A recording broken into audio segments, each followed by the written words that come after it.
Number one, let me just acknowledge the people who are standing with me here with me today. Councilmember Amanda Edwards, Councilmember Jack Christie, thank you all. Certainly want to acknowledge Tom McCaslin, who's providing leadership for this particular shelter at George R. Brown. Tom is also the Director of Housing and Community Development. Dr. Purse, our medical, what do I call you? Medical Director, Dr. Purse. Robert Jackson, who's here with Houston First. And David Brady, who's with the Red Cross. Okay, let me just start off, number one, by thanking Houston First, the George R. Brown, for opening this facility as a shelter. I would tell you, when we started off, we thought that the demand would only be about 1,000. By the end of the day, I think we will be at 5,000 that will be here in the shelter. But I also want to make note that this is just one. The M.O. Campbell Center in Northeast Houston, initially we thought with the need would probably be no more than 500, but that at the M.O. Campbell, we've expanded the need there, and there are about 2,000 individuals at M.O. Campbell. We're now in the process of looking for another shelter, a major shelter. There are a number of smaller community-based shelters, but as you can see, the need is tremendous, and I cannot say enough for Houstonians for stepping up and volunteering their time. We asked for volunteers, and we have gotten volunteers. We asked for people in the medical field, and we've gotten a number of volunteers from the medical field. I will say to you, now we just need to count to what's the word that I'm looking for? We've got a number of volunteers. We have to stage them in certain times because we have a 24-hour operation.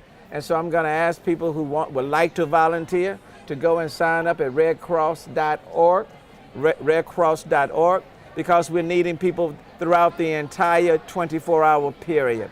I also want to thank Houstonians for just being so gracious in donating the clothes, all of the clothing items. Cannot say enough for them.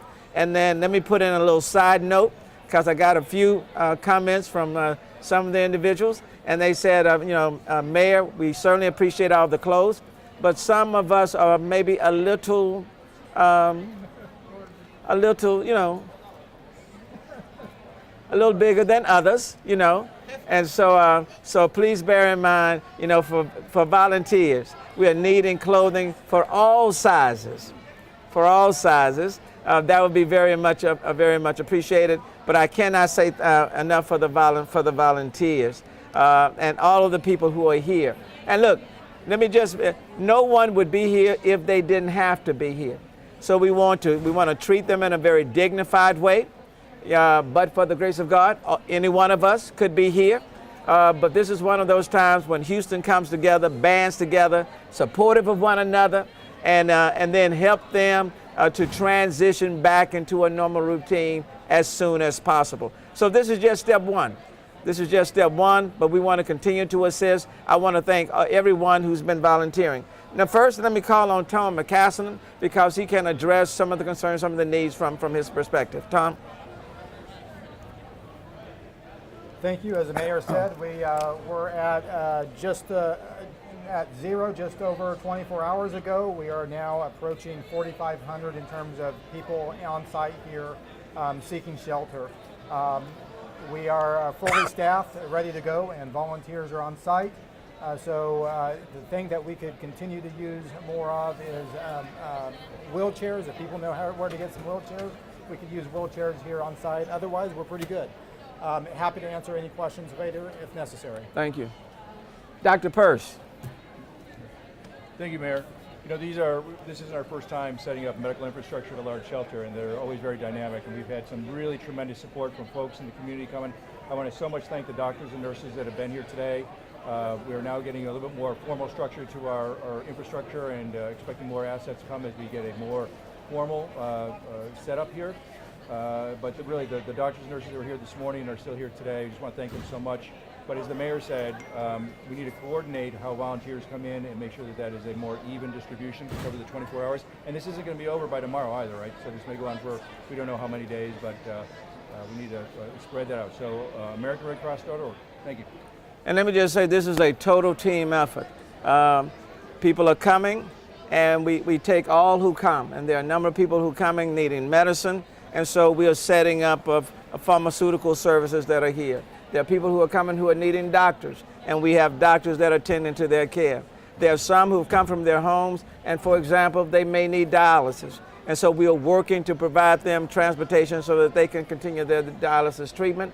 And then there are some, even kids, who came and they are in need of hospital stay and just walked around. I want to thank Dr. Purse for getting on the phone. You may have seen this young lady leaving a few minutes ago, heading now to the hospital so she could get the care that she needs. So this is a total care operation.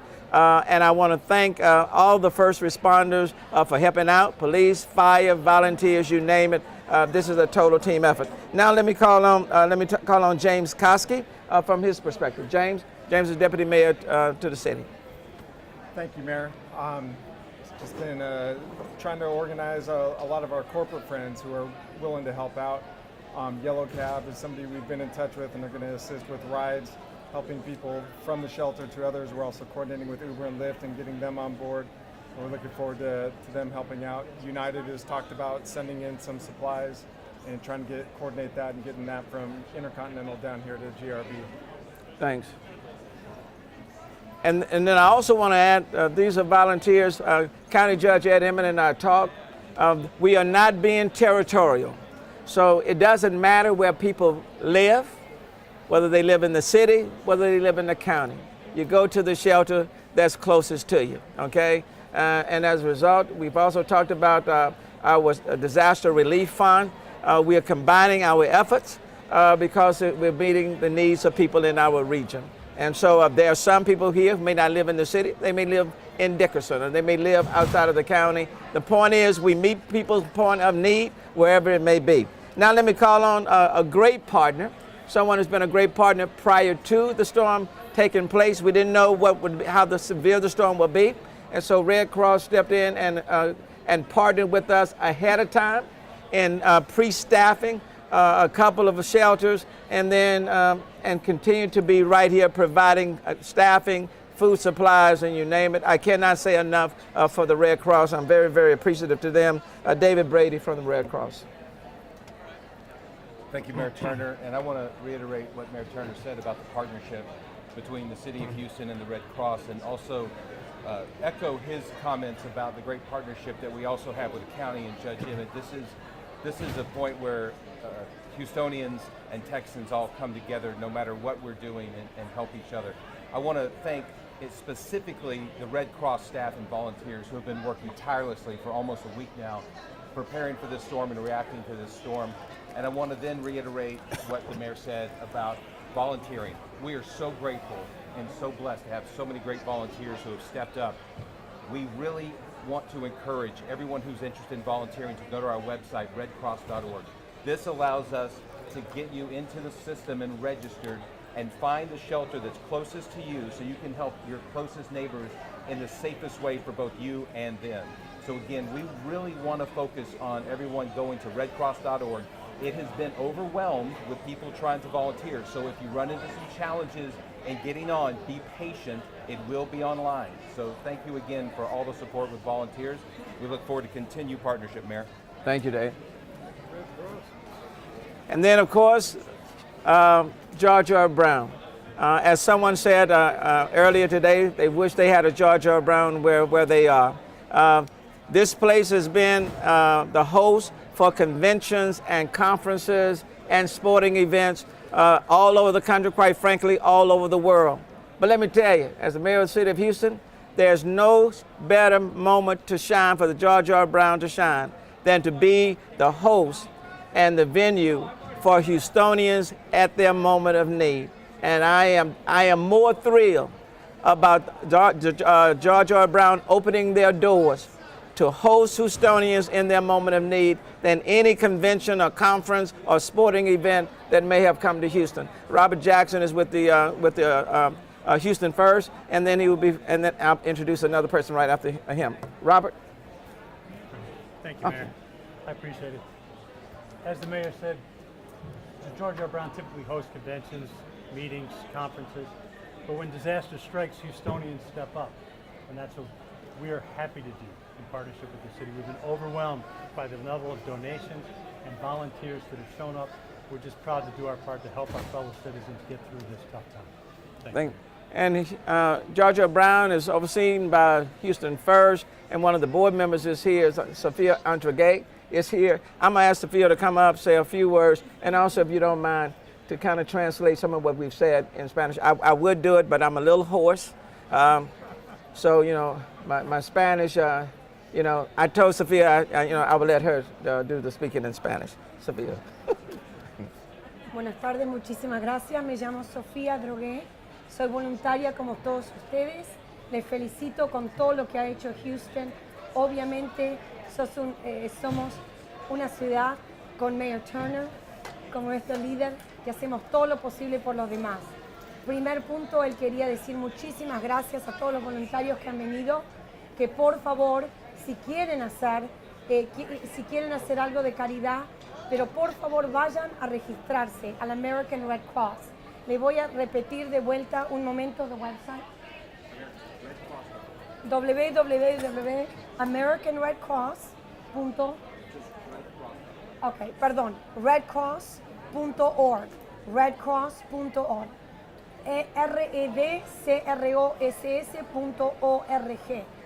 Se necesita ayuda.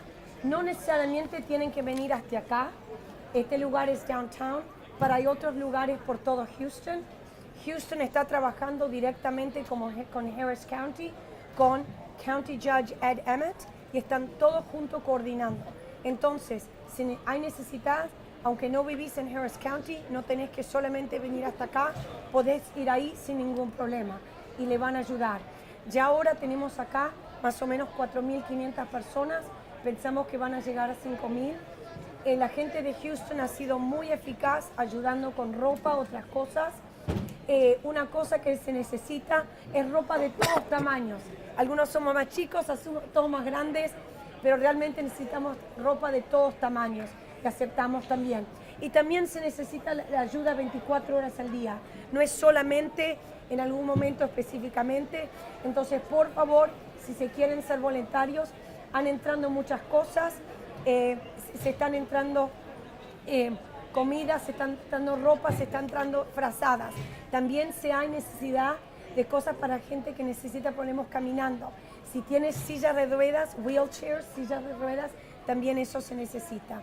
Pero más que nada, es un orgullo muy grande para el mayor que esta eficaz de George R. Brown Convention Center, que muchas veces acepta gente de cosas positivas en momentos de necesidad de la comunidad, está abierto por todo lo que ha hecho Houston First, específicamente Robert Jackson, Officer Robert Jackson, que están acá. Como les repito, yo solamente soy voluntaria, estoy en la mesa directiva de Houston First. Con gusto, si puedo tratar de responder algo en castellano, a lo mínimo le hago preguntas a él y hacemos así. Pero muchísimas gracias. And one last thing, let me just say this. This was an unprecedented and historic storm, and there are a lot of Houstonians that are facing some tremendous needs and concerns. I don't care what your language is. I don't care what your nationality is. Don't care what your socioeconomic background is. If you are in need of services, please reach out to the city of Houston. Please do not come if you find yourself in a home that's saturated with water or filled with water. Please don't stay away because you're concerned about people being concerned about your immigration status. This is not the point. This is not the time. If you've got a need, let's make sure that we address that. And Sophia, if you would emphasize that, I would appreciate it. Yes. Okay. Primer punto, esto es algo que nadie pensó que iba a pasar. Entonces, obviamente, es muy importante para Mayor Turner que está todo abierto para todos. No importa si sos hispano, si sos asiático, de dónde sos, estamos aceptándonos a todos, no importa tu nivel económico y social. Y otra cosa que esto es muy importante, esto es importante para que todos los inmigrantes también se sientan que hay ayuda y se va a aceptar a todos. No importa tu estatus de migración, si hay una necesidad, nos vamos a ayudar. Y si no puedes llegar hasta acá, no llegues hasta acá. Anda a tratar de ir a otro lugar que está, porque hay varios de estos por toda la ciudad de Houston. Esto es muy importante para Mayor Turner y también el City Council Member, que están acá todos trabajando fuerte y duro para la comunidad. Gracias. Para las personas que tal vez no saben cómo buscarnos, no sé dónde está uno más cercano a mí, quizás cómo pueden buscarnos. Muchísimas gracias. He wants to know, for those that don't even know where the shelters are, where do they start that? Well, the major shelter is George R. Brown. The second shelter is the M.O. Campbell Center. And of course, they can contact through the Red Cross, redcross.org. La principal es de acá, después está otra en Campbell. ¿Cómo se dice? ¿Es M.L. Campbell? M.O. Campbell. M.L. Campbell. M.O. M.O. Campbell. Yeah. Y si no, más importante, me parece lo mejor, es ir al website del American Red Cross. You mean in the American Red Cross website, it is on there, the information? Okay. En the redcross.org, la información está ahí. Pero por ahí lo que ustedes pueden hacer es ponerlo todo en la televisión, ¿no? Muchas gracias. And there are other shelters that are closer to people's neighborhoods, like Denver Harbor. There are some other shelters that have been set up as well, and you can find that if you go to HoustonEmergency.org as well, HoustonEmergency.org for a list of all the shelters that exist. Mayor, can you speak to the addicts in Barker reservoirs and why people weren't notified sooner than last night that they might need to be released and eventually were released? Okay, this is in reference to water being released from the Addicts Barker Reservoir.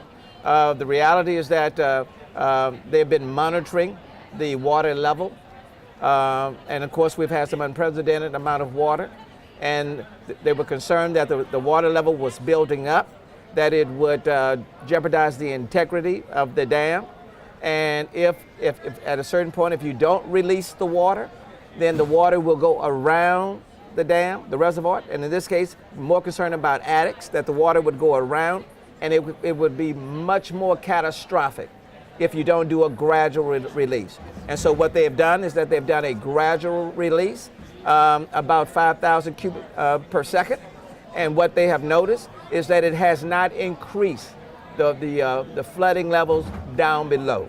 And so it's a gradual increase, but if you don't do it, then you run the risk of the integrity of the dam being compromised, and it could be a far worse situation.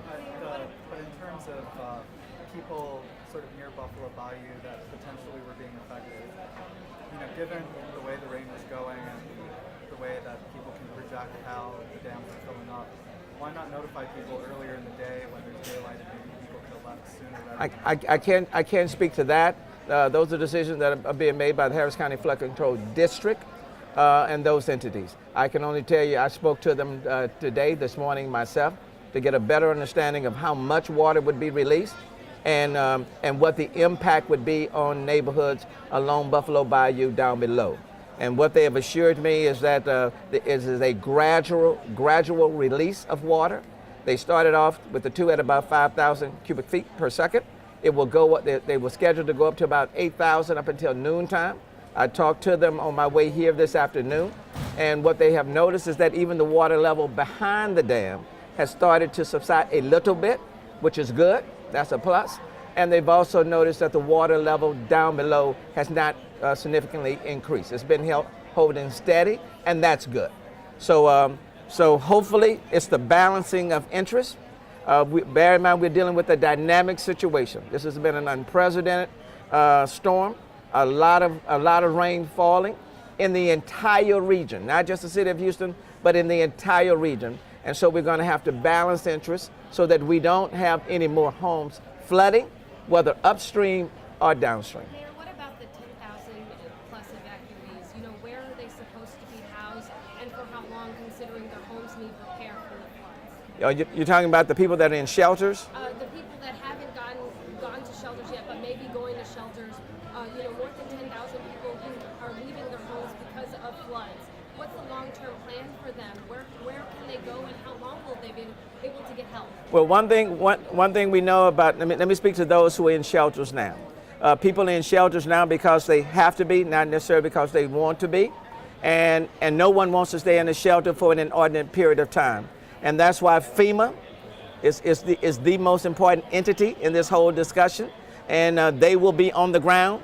Some have already arrived, others will have to come to assess each family, each individual's situation, and to come up with a plan to transition them back into a normal routine. The City of Houston, we're going to do everything we can to assist people. The first thing was get them out of a flooding home or flooding apartment. Get them off the roof, get them out the attic, get them out of the home. That was number one. So today, the focus is on rescue. What I've told my entire team, there are people in homes, people in apartments. Let's get them out of that situation. Let's rescue them. That's step number one. Step number two, normalize, stabilize their status. Okay? That's what we're working to do right now. Okay? Step number three is to work on a transition plan to, as quickly as possible, transition them from the shelter back into their neighborhoods or back into temporary or permanent housing. And that's going to require the support of all of our partners. FEMA, federal government, the state, the local government. Tom McCaslin is over my housing and community development. And the goal is to transition people out. As nice as the George R. Brown is, it is not home. Okay? And so we will continue to work on a plan to transition them away. But today, it's about getting people rescued and getting them out of the elements. Mr. Mayor, And, today yeah. you say it's about rescue. Yes. Yesterday you said no regrets, not evacuating sooner, but the anniversary of Katrina is coming up tomorrow. One of the best lessons learned there was people should have been evacuated sooner. You didn't do that. You made the call not to. And now you have a situation where you're overflowing almost a George R. Brown, where you're nearing capacity. You said the maximum number is 5,000, and you're getting close to that number now. Should you have evacuated sooner, and why didn't you? Absolutely, because I was not going to put 6.5 million people's lives at risk by being on the road, not knowing where they were going, not knowing where the storm was going. If 6.5 million people had gotten on our roads without a plan, what happened the last time when people evacuated from the city of Houston? About 100 people lost their lives. People were on the freeway 10 to 12 hours heading to Austin, running out of gas. It was chaotic. It was confusing. Both the county judge and I sat down together and decided that we were not in the direct path of the storm, of the hurricane, and the safest thing to do were for people to stay put, make the necessary preparations. I have no doubt that the decision we made was the right decision. Because what can you imagine if millions of people had left the city of Houston and then tried to come back in right now when the roads are impassable? When people left, they did not go to stay. If people had evacuated, they would have evacuated for a short time, and then they would be trying to get back into the city of Houston. One thing I know, people are here. The services to meet the needs of people, the services are here. The George R. Brown is here. Their homes are here. The medical care, here. The Red Cross is here. Pharmaceutical services are here. And I am the mayor of the city of Houston, and I can work to meet their needs. The county judge is here. You put millions of people on the road, and they are running into a storm. If they had gone to San Antonio, they would have been going into the rain. If they had gone to Austin, it was raining in Austin. The best place for Houstonians and people in Harris County was right here in Houston and Harris County. I have no question about that. I feel firm in my decision on that. No regrets at all. Absolutely none. Yes. Sorry if you already covered this. Can you tell me how many people we have at GRB and kind of summarize what I'm In total, that are in all of the shelters that we have together, there are about 8,000 people. I would say about 8,000. And what's being offered here at the George R. Brown? In the George R. Brown, they're being offered food, sleeping equipment, clothing, medical services, pretty much as many of the things that we can offer to meet their holistic needs as we seek to transition them to a better place. If more people need immediate shelter, do they just come here or should they call the Red Cross first? If people's homes are flooded and they find themselves in a situation where they cannot remain in their home or their apartment, then they need to reach out to us.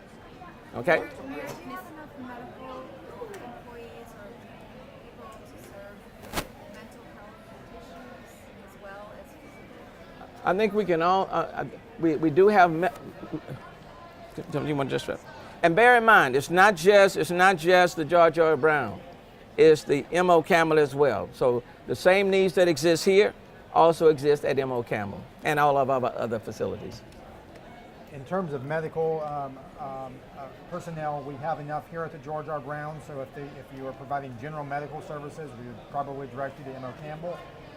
What we do need, if you have experience with as a social service worker working with mental health patients, that's something that we could use more of here at the George R. Brown. I'm sure we could use more of that at the M.O. Campbell as well, if that's an easier location for you to get to. Okay. One more question. I'm sorry. Yes, sir. Are tolls still active and charging cars throughout the day? No, not that I'm aware. Mayor, Yes. And this last question, and yes. Are any of the hospitals in jeopardy to be evacuated? I've heard some things in reference to the hospitals in terms of they're having a difficulty maybe with doctors coming in, things of that nature, but I'm not directly. Are search and rescue still going on currently? Search and rescue, that's the number one emphasis, the number one priority for the rest of the day. That's the primary focus. We are looking for an additional shelter as well. We want to kind of keep this population at about 5,000 and no more. Okay? All right, thank you very much. Thank you.